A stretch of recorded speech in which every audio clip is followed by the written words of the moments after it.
My fiancée asked for a break, but was really reuniting with her ex. Now she wants me back. For the last 3 years, I, 30M, truly believed I had found my person. Sophia, 29F, was everything I thought I wanted: smart, beautiful, and someone who just got me. We had been dating for 3 years, engaged for the last 6 months, and living together for nearly 2 years. Life felt steady, predictable, right? We talked about everything. We wanted the same things in life: marriage, a home, a couple of kids down the line. She was my best friend, my safe place, the person I imagined waking up next to every morning for the rest of my life. So, when things started to shift, I didn't immediately panic. At first, it was subtle. Too subtle. Sophia began acting a little distant. Not enough to set off full alarm bells, but just enough to make me pause. The way she used to melt into me when we sat on the couch, that started fading.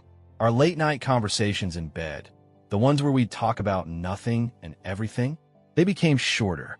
And her phone, that's when the gut feeling started. It wasn't anything obvious at first. Just little things: her screen always facing down when we were together, a sudden need to take work calls in another room, texts she'd smile at but never explain. Sophia had never been secretive before.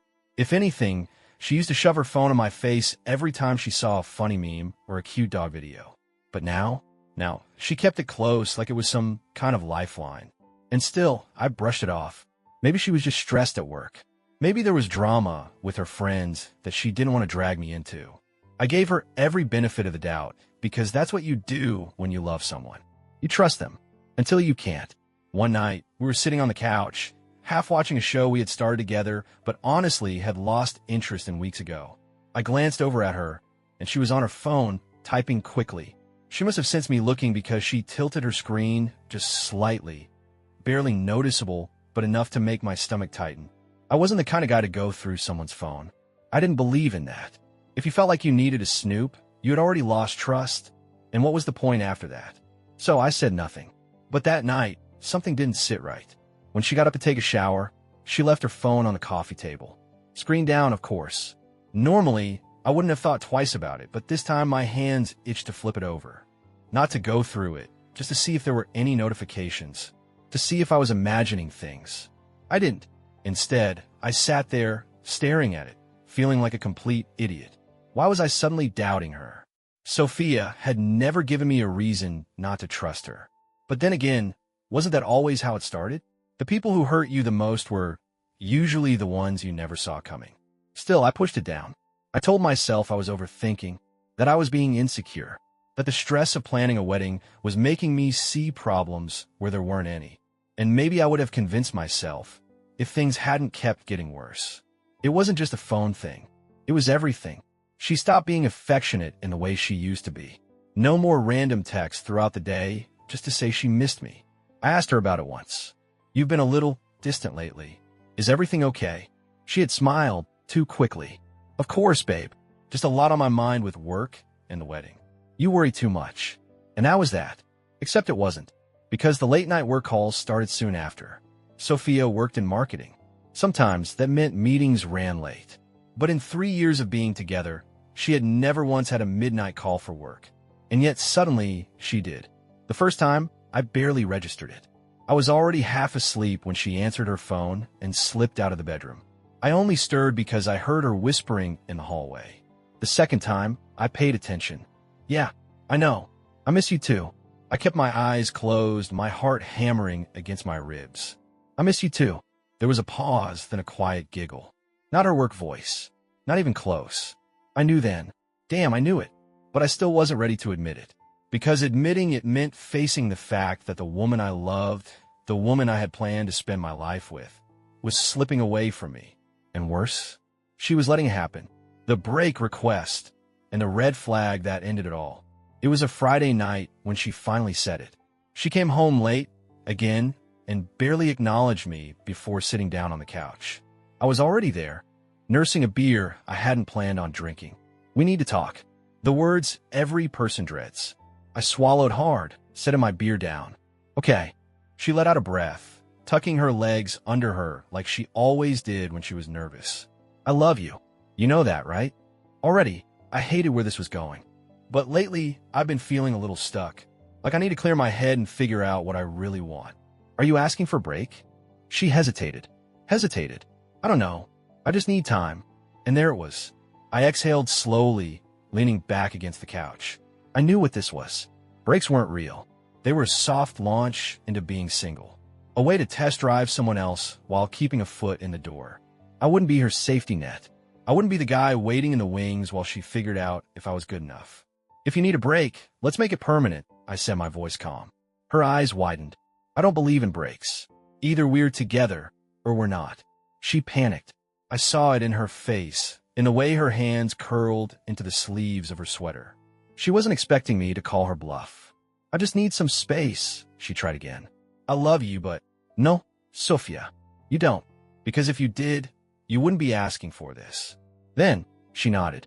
Just like that. She stood up, grabbed her purse, and left. I didn't stop her. I didn't chase after her. I just sat there, staring at the door, feeling the slow, suffocating weight of heartbreak settle over me. And still, I knew this wasn't over. Not yet. The night Sophia left, the apartment felt unbearably empty. I had lived alone before her, had spent years in my own space, but after nearly 2 years of waking up next to her, of hearing her soft breathing beside me at night, the silence felt oppressive. It was the kind of quiet that pressed against my chest, made my thoughts race in circles. I sat on the couch for hours, replaying everything in my head. Every moment leading up to that night. Every small shift in her behavior. Every excuse I'd given her in my mind. Every instinct I had ignored. I had seen it coming, yet when it finally happened, it still felt like I had been blindsided. I didn't text her. I didn't call. Part of me was waiting for her to reach out first, for some kind of explanation, a regretful message, anything. But deep down, I knew that wouldn't happen. She had made up her mind long before that night. Whatever she was doing, whoever she was doing it with, had already started before she ever found the courage to sit me down and ask for a break. That thought should have broken me. Maybe if I had been younger, it would have. But instead, I felt something else brewing inside me.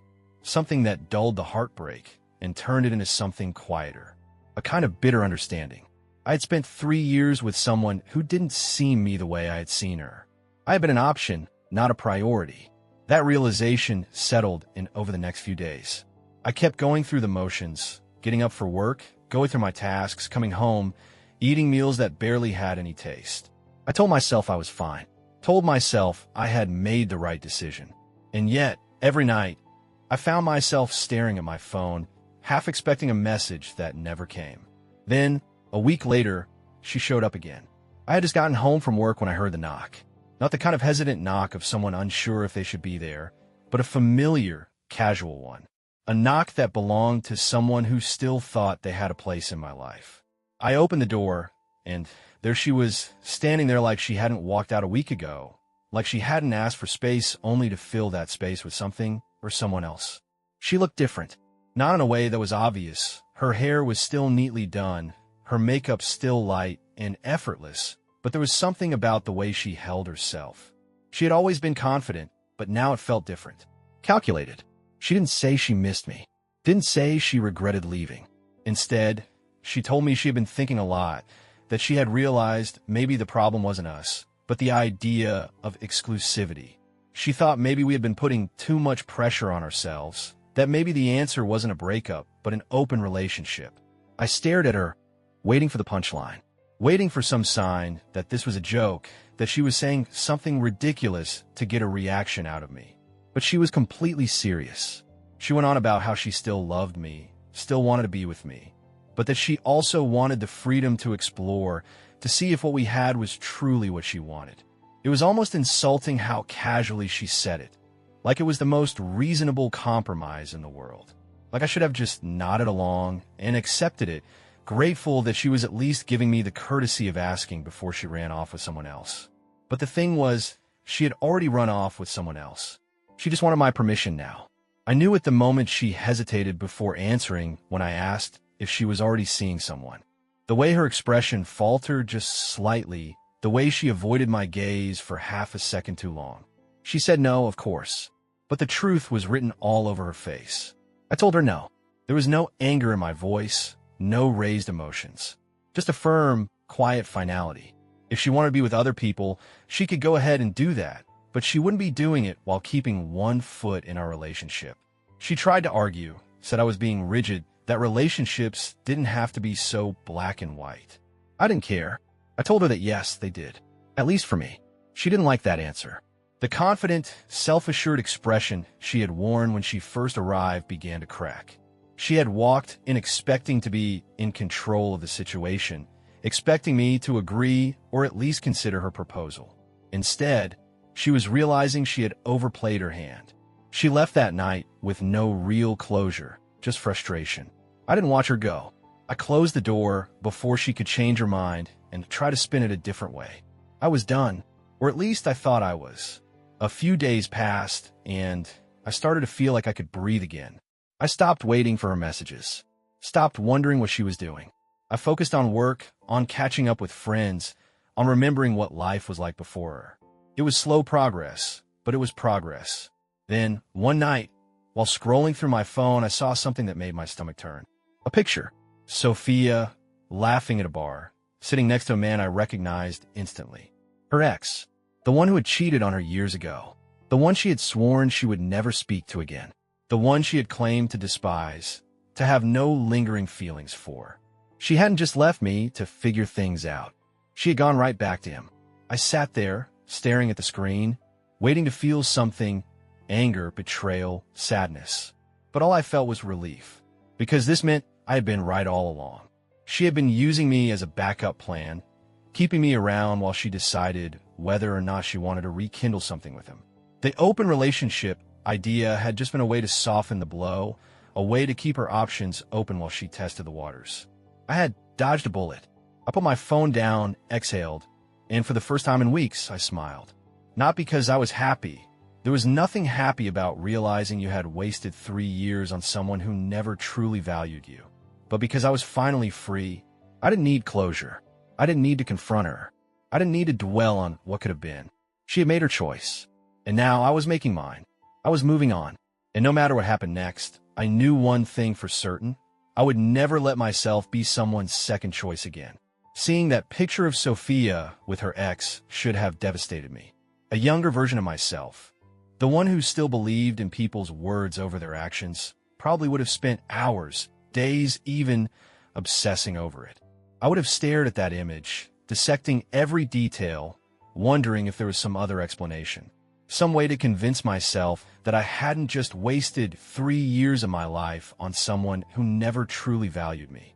But the truth had never been clearer. She hadn't just happened to fall into his arms. This wasn't some spontaneous mistake she would later regret. She had planned this. The slow, emotional distance. The guarded phone. The late-night calls. The sudden request for a break. It had all been leading up to this moment. She hadn't been confused. She hadn't needed space. She had simply wanted an exit strategy that let her slip away without the guilt. And that was the part that really got to me.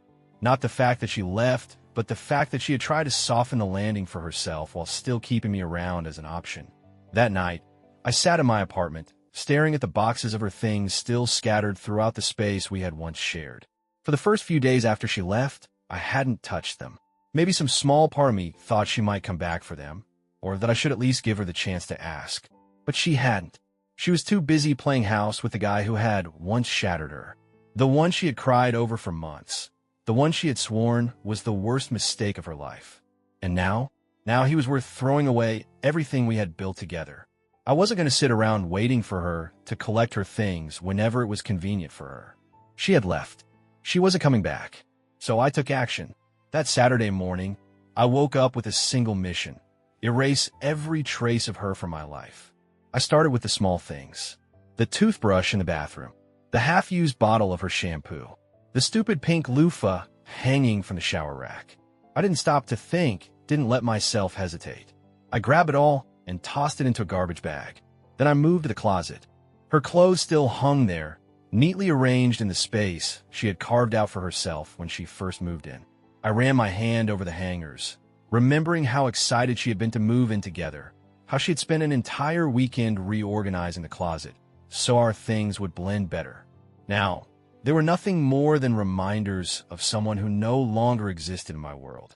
I pulled them all down Every dress, every sweater, every jacket she had once draped over my shoulders when she thought I looked cold.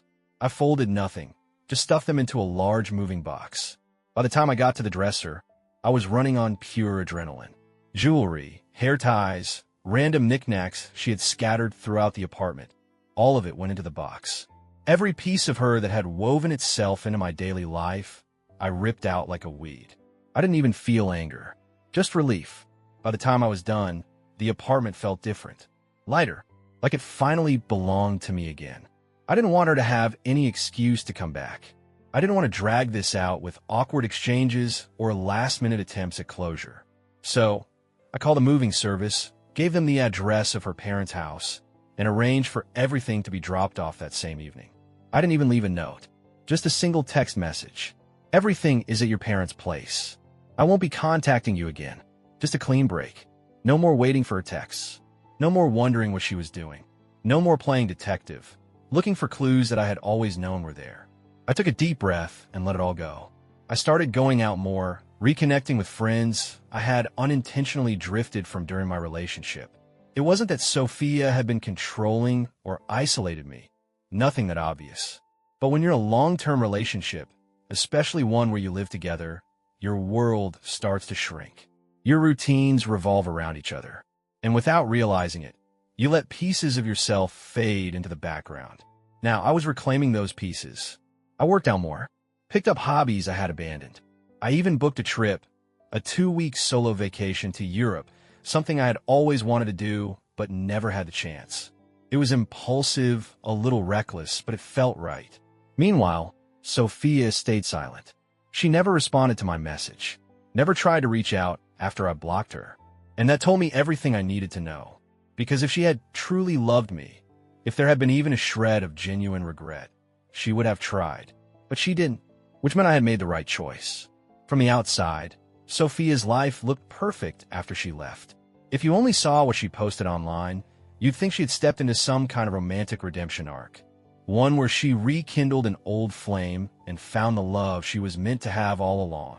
Her social media painted the picture clearly. Weekend trips with him, candlelit dinners, inside jokes in the captions. She posted a photo of them together, her head resting on his shoulder, both of them grinning like the past never happened. Like he had never cheated on her before. Like she hadn't spent nights crying over him, telling me he was the worst mistake of her life. At first, I ignored it.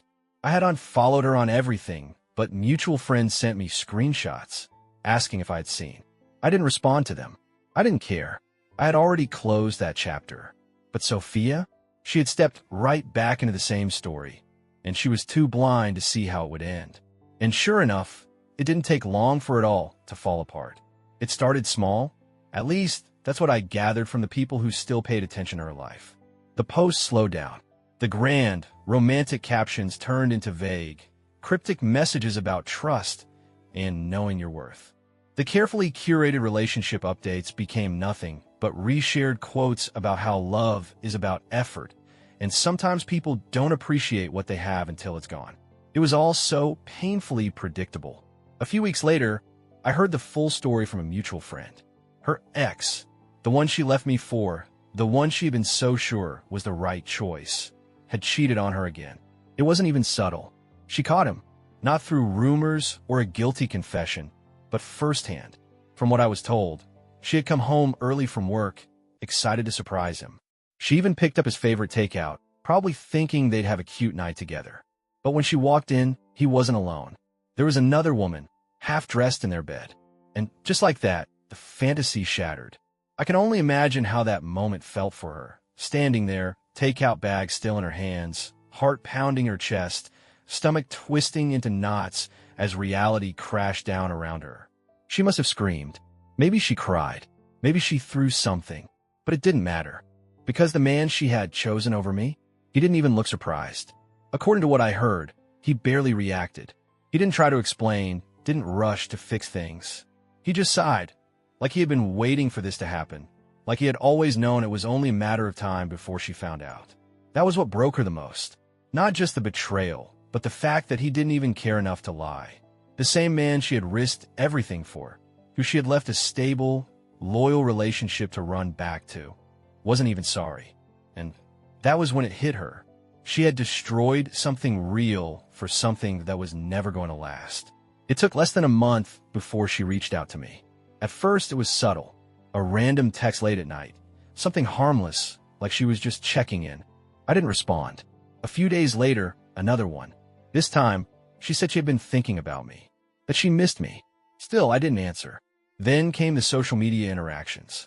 She started liking old posts of mine, the kind from when we were still together. It was desperate, almost sad, like she was hoping I'd see it and reach out first. I didn't. Then the messages escalated. She went from casual to regretful. She admitted she had made a mistake, that she had been confused, that she hadn't realized what she had until it was gone.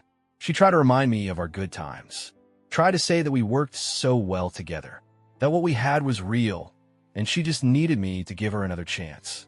I didn't reply, and that silence, that was what really broke her.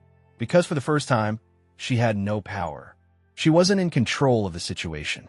She had spent our entire relationship knowing I would always be there, always be stable, always be the one who gave a damn.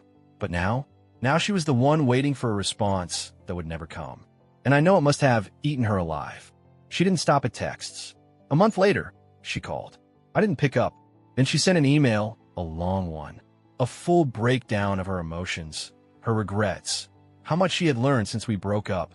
She talked about how she finally understood what she had lost, that she had let go of something stable, something real, for a fantasy that was never going to last. She wanted to meet up, just to talk, just to see where we stood. I read it, then deleted it. And when she realized I wasn't going to answer, that's when she tried one last thing. She showed up. It was a random evening when she came to my apartment. I wasn't expecting it, had no reason to be. But when I heard the knock, something in me just knew. I didn't open the door. I just sat there, listening, waiting. Then I heard her voice, muffled through the wood, hesitant, pleading. She wanted to talk, just for a few minutes, just to explain. She wanted closure. She wanted me to give her something to hold on to, some validation that she hadn't completely burned every bridge in her life. I didn't say a word. Eventually, she left. And that was the last time I ever heard from her. I moved on.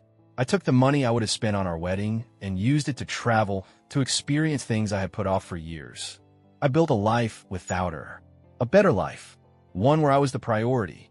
Meanwhile, Sophia, she was nothing more than a lesson. A cautionary tale about what happens when you trade real love for something that only looks good on the surface. And the best part, I didn't even feel bad for her, because some mistakes are meant to be lived with. And this was hers.